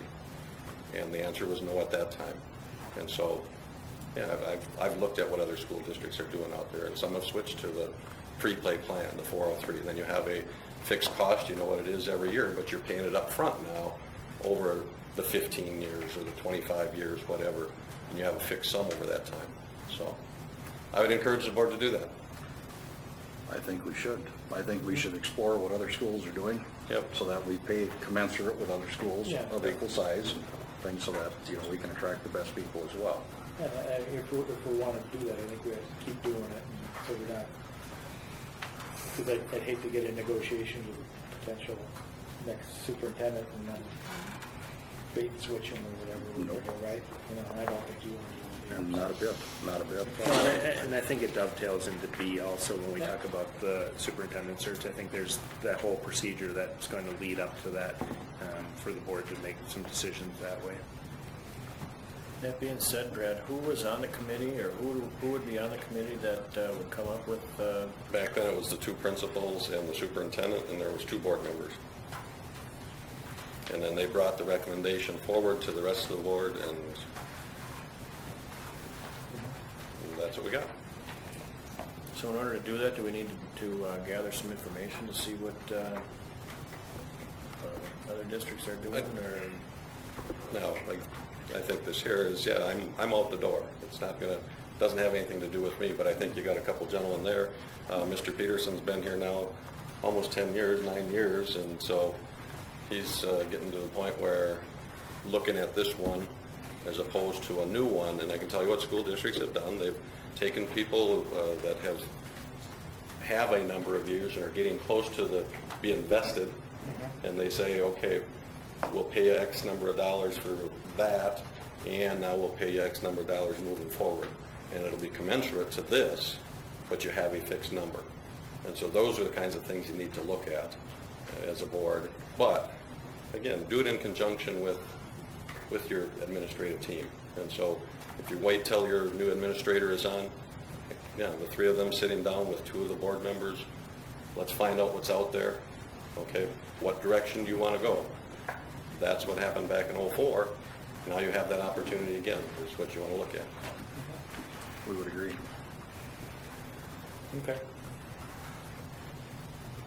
Well, when do we want to start? Renee? Who wants to do it? We need to get this thing going, don't we, guys? We got a new hire to make. We ought to have a retirement policy going. I heard what Brent said as far as, I think when you're talking with that person, okay, I think you'd be upfront that, hey, we've got a retirement policy in place right now.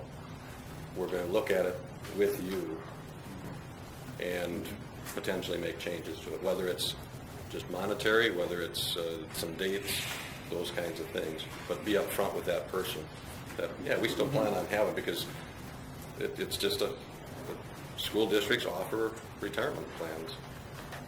And so you would want to be upfront, and I don't know if you have to have something in place, Greg, while you're replacing me. You have a retirement policy, and as Tom said, maybe now is not the time, but once you get that person on board, again, as you're negotiating with them, they're going to want to know what's your retirement plan. And they'll look at this, and that's when you have the conversation that, hey, we would like to sit down with you and talk about that and have the discussion and move forward. Because again, he's not going to be like Chris, or he's not going to be like Nick. Well, be a first-year person, but Chris having 9 years as an administrator in the district. So there's going to be some things that you're going to want to differentiate between the 3. And so, Well, I guess my concern is if we've got that up in the air right now, what kind of a black spot is that on our district? Are we still going to have people wanting to work here? you got to make that known up front, that you've got an administrative retirement policy, and in negotiations, yeah, it could change. So would that be a black spot or not? I wouldn't worry about it. How one person interprets that, I don't know. I couldn't tell you. Some schools don't have it, Greg. I mean, not every school. Oh, yeah, yeah, that's right. That, I believe that, but, I like spreadsheets. I'd be more than happy to do some legwork for it and put it all out, what school does what and what do they offer, and put it on a spreadsheet and share it with the board. If somebody else wants to help out with some of the heavy lifting, we can pull quite a few schools and, in our area and see what's out there. Correlate that back down to, the size of the district, such that, pretty simple deal. I think the other thing to consider is if we move forward and we just keep the one that is existing, but be upfront with them. It's not like they're going to retire as soon as they start either. So you do have a little bit of time to decide what that is, and like John said, see what the numbers come out to and do some cost comparisons.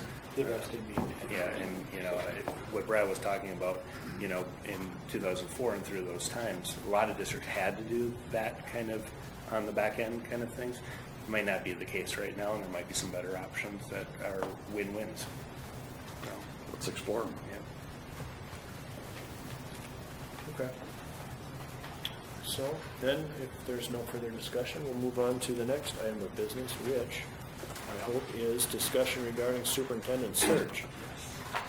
Brad, you want to start us off? Yeah, I'll start you out there as far as in replacing me, and I did give the board till December 31st. I wasn't going to just walk out that night because I do care about the district and the next person taking over. Not that I will have a lot of responsibility in the selection. It's the most important decision the board has to make as a board, is to hire a superintendent.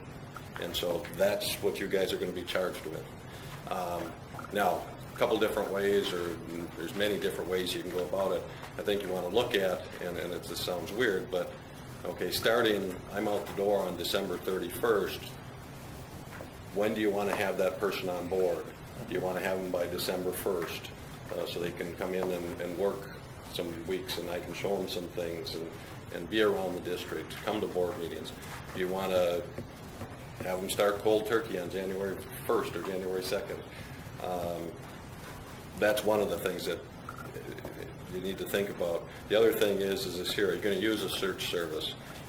The WASB, the Wisconsin Association of School Boards, Walschlager, Stevens. I mean, there's lists of people that come in and help. What I would recommend is bringing one or two of those organizations in, giving you a, okay, what can we do for you presentation. And doing that is fairly soon. And, or the other thing that you can do is, without using a search service, is the board does it themselves. You accept the applications and you have a committee that searches through applications and make the decision on who you're going to interview, etc. And do research on the people, phone calls. Some boards will do that, others will hire search services. So that is the decision you guys have to make, and not that you have to make it tonight. I wouldn't encourage you to say, oh, we want to use a search service. Let's get information on that to you. And also, yeah, let's take a look at a timeline of if you're going to do it on your own. Typically, administrative jobs are posted for a month and to get applications. From there, searching through them, I mean, if you did it yourself, it's going to take some time to read all the resumes and letters, etc. And then making phone calls, background checks, things like that. And then if you're going to interview 5 people, 10 people, depending on the number of applications, those are all things start thinking about. You don't have to make that decision tonight, but yeah, you gotta start, because December will be here before you know it. So I don't know, questions? Who's the point guy on calling search services? Do you do that, Brad? I can do that. I mean, I can get you a list as far as the different search services are. I'll just get a list and I'll shoot it out to all of you. And like I said, I just threw out 3 that I know of that have done them up here. And so I would just create a list for you. And then you actually could research the search services and decide, hey, yeah, we want to hear from the WSB, or we want to hear from Walschlager. Say, I'm just throwing out names because those are some that I know. So that's what I would do. Like I say, I don't take part in the interviews or those kinds of things. That's your job. So if we had them start January 1st, Brad, you'd stick around for a few months then? No. All right, any other discussion regarding the superintendent search? Just, I would like to give Brad some direction as to get us that list of Get that services, list, please. Sure, I can do that. Be glad to. Okay. And then move on then to a discussion regarding the yearly board calendar. Yeah, I just need some direction there. I believe I know what you're looking for is just a 12-month calendar that says, okay, the first meeting in August, you're going to get the preview of the upcoming year's budget. The second meeting in August is typically the annual meeting and this. And so each meeting would have. And so that's... Would be incredibly helpful. That's no problem. Okay. I mean, that's just something, And I think I've actually got it. transitioning, that would be really important Yep. too. So. I use one of those myself. So it's not I can get that for you. Okay, thank you. All right, then we'll move on to D, consideration and approval of track accessibility. Yeah, if you open up your packet here, right behind the administrators, Dale Rosine, our AD, did contact and got some responses as far as the use of the track and having it open. And the first one, Scott Newton, is Osceola, open to public, just no pets. They've actually got a sign. I had them send me the sign. The next one, St. Croix Falls. We have a policy similar to all their schools. We emailed back open to public. To this point, we haven't any issues. Boyceville, same policy as Frederick. Frederick allows the public to use it for walking, running. We have signs up stating no dogs or bikes allowed. It's unlocked. Open gate in Shell Lake. It's their track. They paid for it. And then Amory, ours is locked. Make it available upon request. One of these, I thought there was somebody goes out and opens it in the morning. It's always open. Amory. Bill Let's see here, Boyceville. Yeah, we have it from 6 a.m. to 8 p.m. So now, one of the, you talked about having man gates, and we actually did install gates on the north end of the track and of the fence going around when we had the discussion regarding the baseball diamond and baseballs going into the track. So there are man gates there ready. I would put the sign there. I've got signs that say no tobacco, alcohol, etc. Or I've got samples of them. And so that's what we would put up there about no pets and a list of things. I would shoot that out to you and have Gary contact the companies that we use for signs, and it'd be done. And so that's, again, up to you guys to go ahead and make the track as far as open accessibility. It's not a major problem. I know we talked about man gates and things like that night, and they're already there. I'll make a motion that we open it up. Second. What's that? Second. You second it? Sure. Okay. It's been properly moved and seconded then that we open it up. All those in favor signify by saying aye. Aye. Those opposed? Motion I'll passes. get a wording for the sign and I'll send it out to you. Like I say, not reinventing the wheel. I'm just taking from these other schools what they use. So. Okay. Next item of business is the approval of the 2015-16 junior high student parent handbook. Nick? And for everybody in the crowd, failed to introduce this guy earlier, but anyways, it's Mr. Nick Gillis. He is joining us as our new junior senior high school principal this year.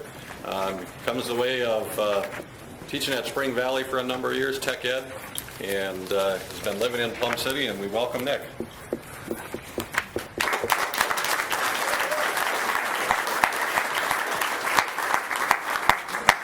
I believe you all gotten the electronic copy already. I just took a yellow guide on the front there, just highlighting the updates on the pages they appear on. Do you want me to go line item by line item, or? Yeah, just go through the five, Nick. Okay. And what page So on page 9, you've got the educational aid grading. It's become a pass-fail now, rather than a B, C, D, F kind of a grade. And I'm going to jump in. If you remember, George actually brought that to you and had it approved, and so. And then on page 10 is our grading scale, ABCD cutoff percentages. And again, that just creates some uniformity between buildings as far as what those cutoffs would be in the classes. Then on page 13 was just as far as parents contacting the office when students are absent. All I did was add in the handbook Mrs. Nielsen's and Mrs. Lavery's email addresses, because I guess that's kind of been practice that parents can email in besides writing handwritten notes, and that's a convenience thing. People are emailing from their phones, etc. And then on page 23, we've got some water bottle language.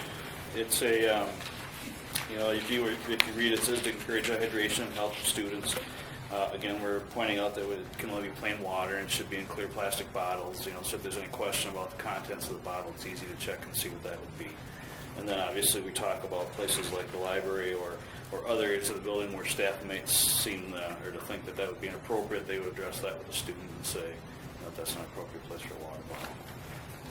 And then lastly, on page 33, personal electronic devices. I added in at the end, it was just a thing that we did in Spring Valley, and I thought it was a great practice because it came in handy quite a few times. If there's a third offense with a student as far as with their personal electronic device causing disruption in class or inappropriate use, I would like the parents to come in and talk to me about that, rather than just giving the phone back to the kid and saying, no, don't do it again. I think it's an important time to have a conversation about proper device use in school. So those are my updates for that. Sounds good, Nick. Well, thank you. You guys have any discussion on any of those 5 points? Nick, the only question I have, or something maybe to think about it moving forward, when we're talking about electronic devices and getting into the 21st century, and maybe a discussion on sort of where that is evolving and what students, particularly at the high school level, are able to use as far as technology. So, I think moving forward that would be... You mean like specific accepted uses? Yeah, Okay. yeah. Tablets, laptops, phones are tools nowadays.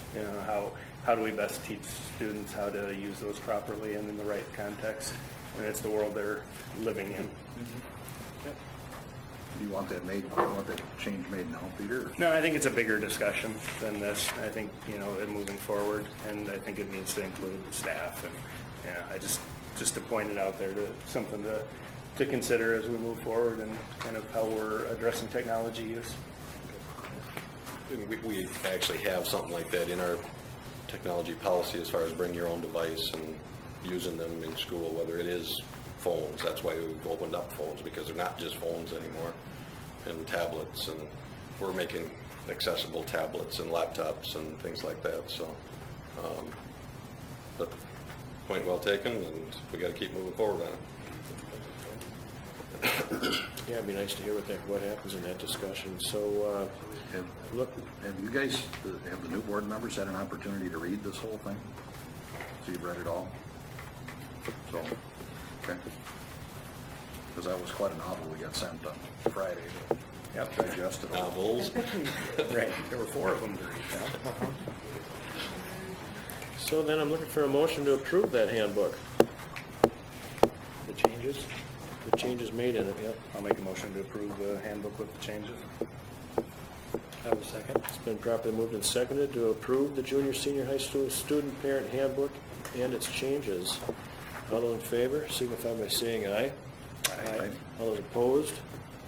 Motion passes. We'll move on to the approval of the junior senior high teacher handbook. Got another file for you. Again, I just stuck on the top there a yellow note highlighting the pages that the updates occur on. I can't claim I wrote the whole book.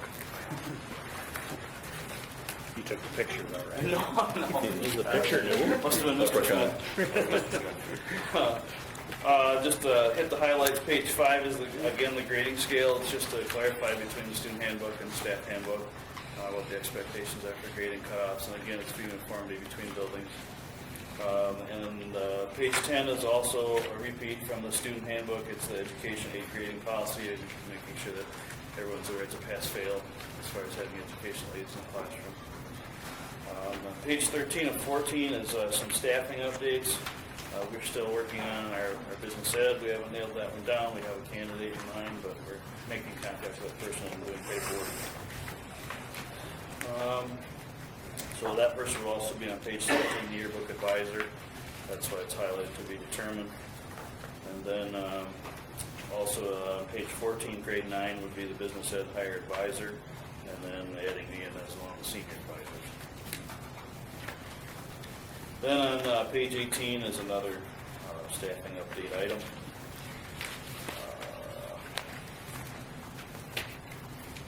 That would be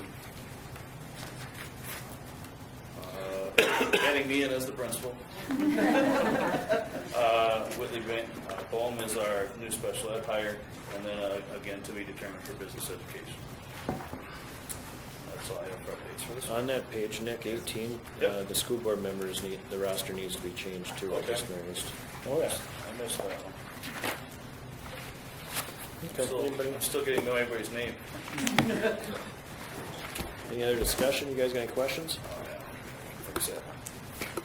All right, seeing none, we'll proceed to vote. Or no, we won't. We'll ask for a motion.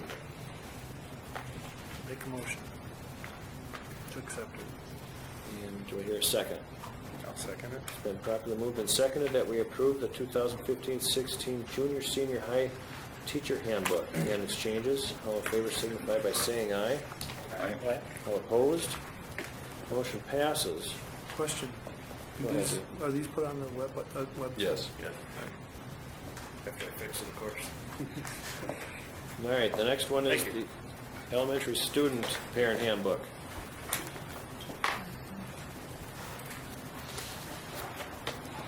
Well, you got an electronic copy already, but here's a paper copy for your reference. I have basically no changes to it. If you recall, my first few years, well, at the high school, we did a lot of changes. Well, I guess most of you weren't on the board, actually, in my first couple of years at the high school, but made a lot of changes and updates to language of the high school handbook.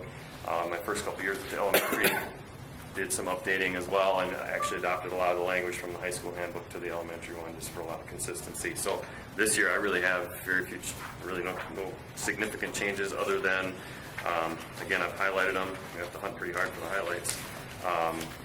Beginning of the handbook is updates to the staffing and, staff names, school board names, things like that, like you pointed out.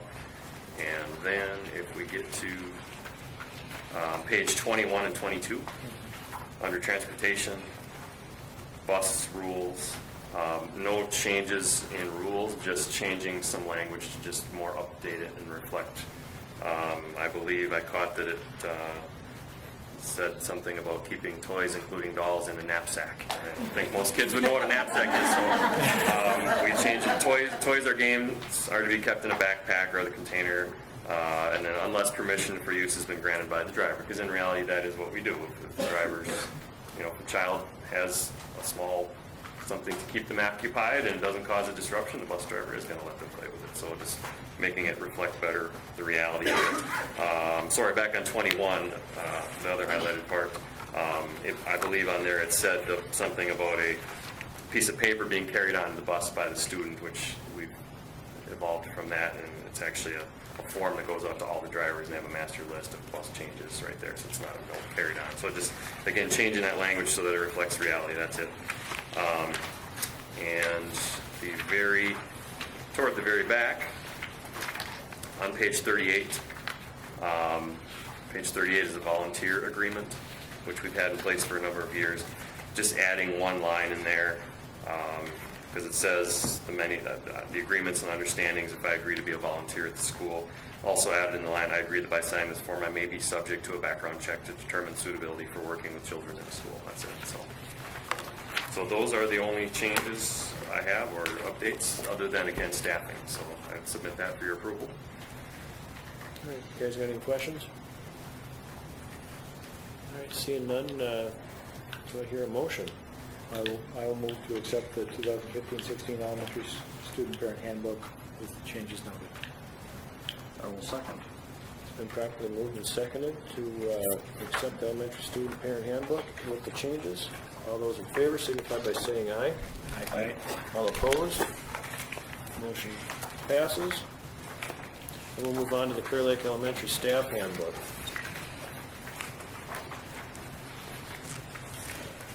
And to be clear, this is not the handbook that we refer to as the work agreement that's replaced the collective bargaining agreement. This is simply a handbook that's been in place for years. It's just the operational day-to-day recess duty, lunch duty, procedural activities that go on during the school day for the staff. So again, toward the front of the book, simply updating the language, or updating the names of the staffing. And again, in here on page 15 and 16, just making the same. We have bus rider rules in the staff handbook as well. So all I did was just changing the exact same language in the staff handbook as the student one. So I don't think, are there any questions about that? We've already talked about it. So it's different than the elementary teacher handbook? I mean, it says teacher handbook on the agenda, and this says staff handbook. They're two different things? Yeah, I guess we teacher staff handbook. Yeah, I guess it covers more than just teachers. It does talk about paraprofessionals and. But I'm just saying, are they two different things? No, I think, This is different, or this is the same as the elementary, okay. I Yeah. just want to make. yeah, just, I guess in the agenda, maybe we should have said staff handbook. But yeah, this covers more than just teachers. Other than that, that is the only, I was thinking there was one more change in the back of this one, but there is not. So that's it, just the bus language changes and the updates to the staff, so. Any questions regarding that one? Okay, well, do I hear a motion to approve it? I'll move to approve the 15-16 elementary staff handbook. Make that entirely clear. Second. It's been properly moved and seconded that we approve the 15-16 elementary staff handbook and its changes. All those in favor signify by saying aye. Aye. All those opposed? Motion passes. Then we move on to new business I, approval of food service prices, student fees, and athletic event prices. Okay. Behind the track information, you'll see a school year 2015-16 price adjustment calculator. Again, we are part of the federal food service program, and so we've got to follow certain requirements, and this is one of them, the price. And so Joy Nordby has to go through. She handles our food service, and as far as the dollars and cents and those kinds of things, obviously Penny Kobernick is our food service director.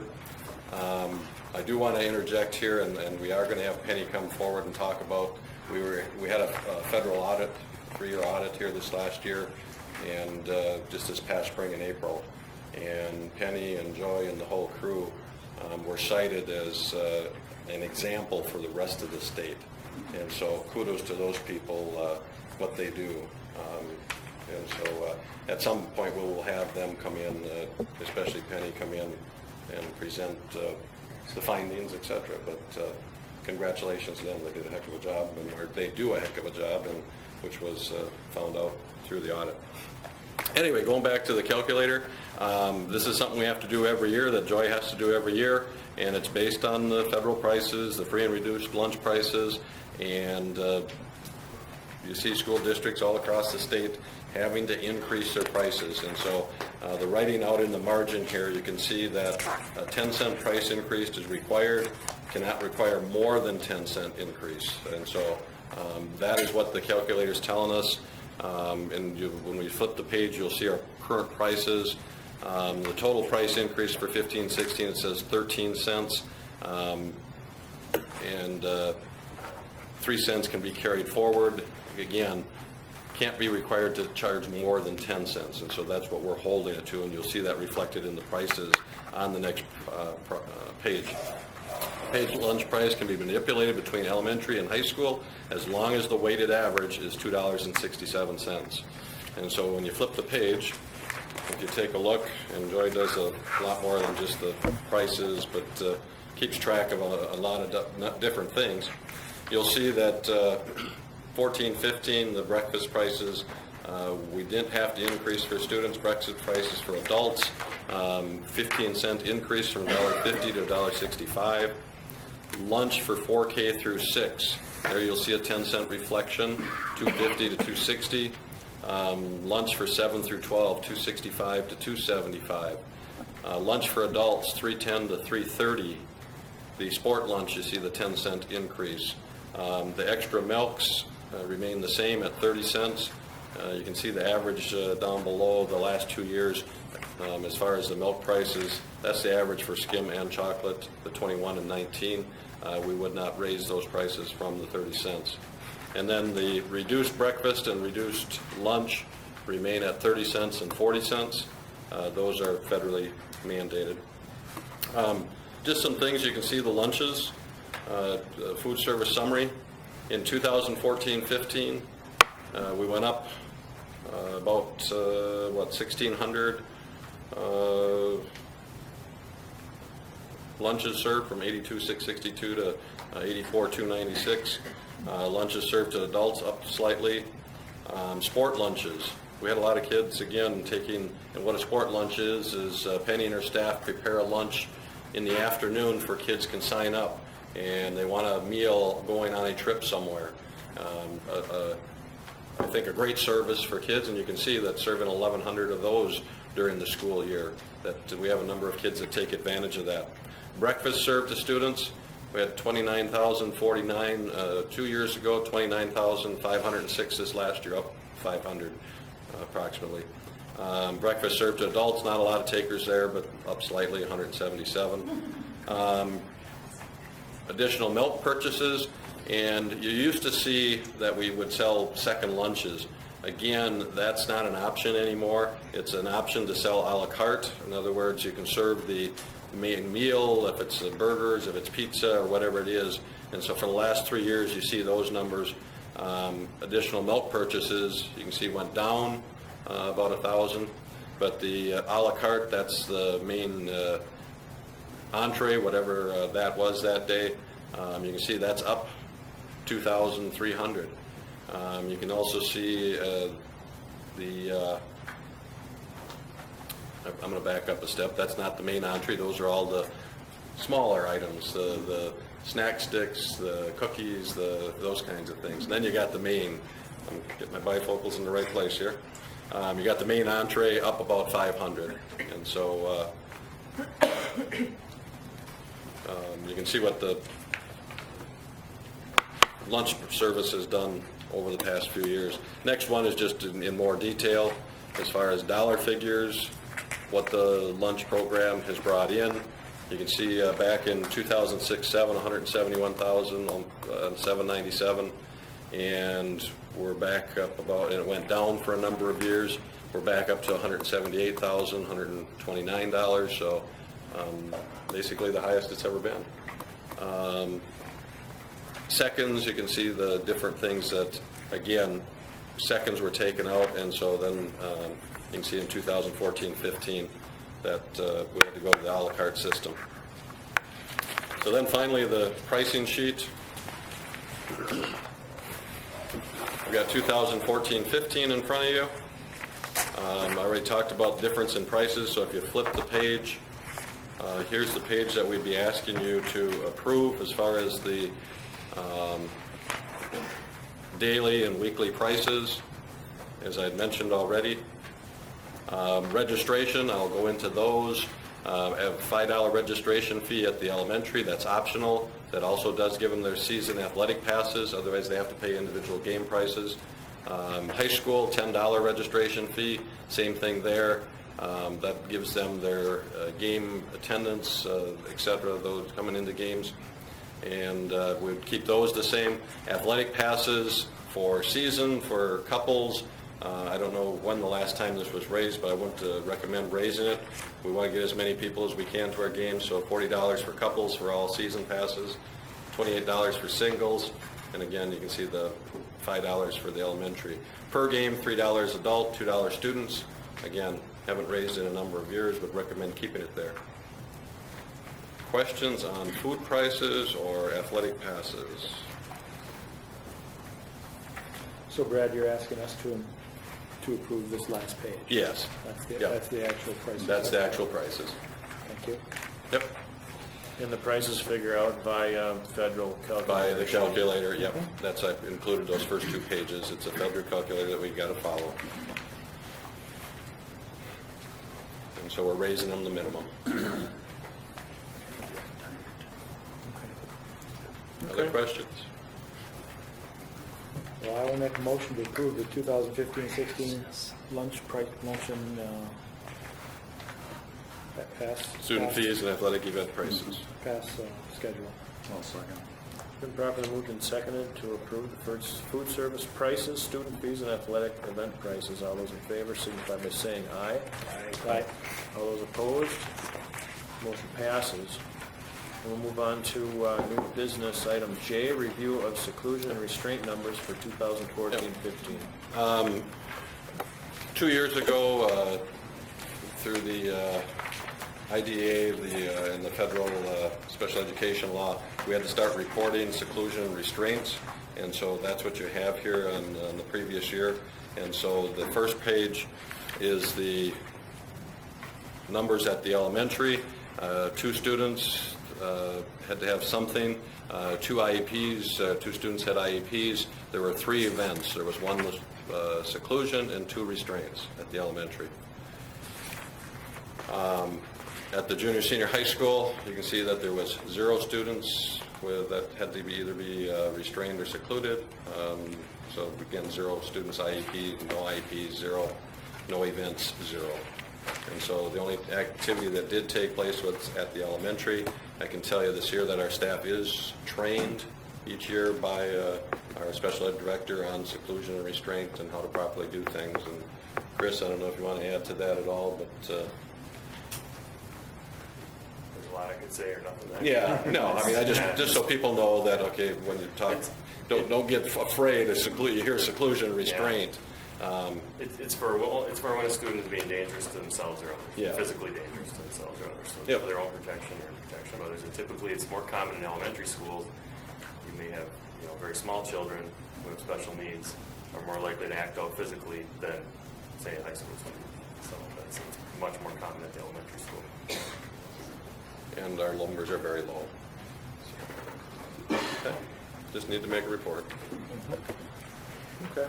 Well, then we'll move on to new business item K, consideration approval of future agenda modification. Right behind the seclusion restraint, I believe I've got a sheet there.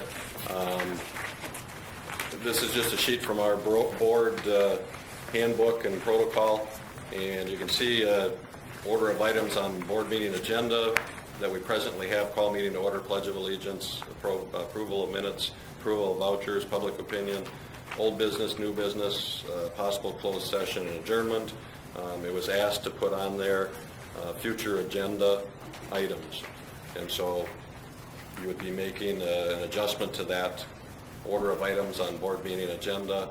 Instead of adjournment being 9, would be 10, and you would be placing the future agenda items at number 9. Tom? Being a little bit of a purist in my reading, I don't think after closed session, I think the only thing we can do after that is adjournment. So I think... After closed session? Yeah. You can come back and take action. As long as it's is an action that you have a motion, you got to make it an open session. You can't do it in closed session. So if you were going to take any action from the closed session, you can come back to open session, make a motion, a second. But I don't think we can have any discussion after a closed session. Then this is just a kind of a purist look. I was reading on that, and because you don't want to send everybody out of the room and come back and then discuss. You're right. So, So it'd be at number 8. Correct. Drop everything down one. So, drop everything down 1. Yep. So future agenda items should be an 8. Then 9 is adjournment, or it'd be 10 is adjournment. Correct. And possible closed session 8. Sure. Because we don't always have them. Yep. That makes perfect sense.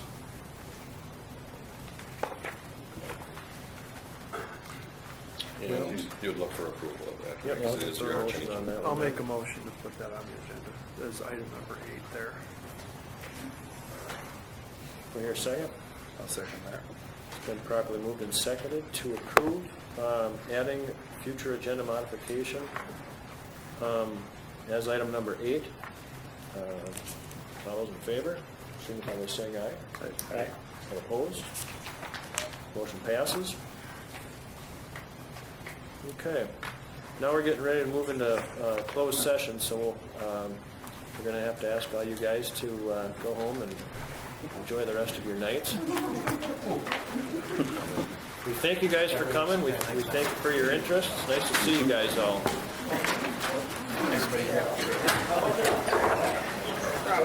I need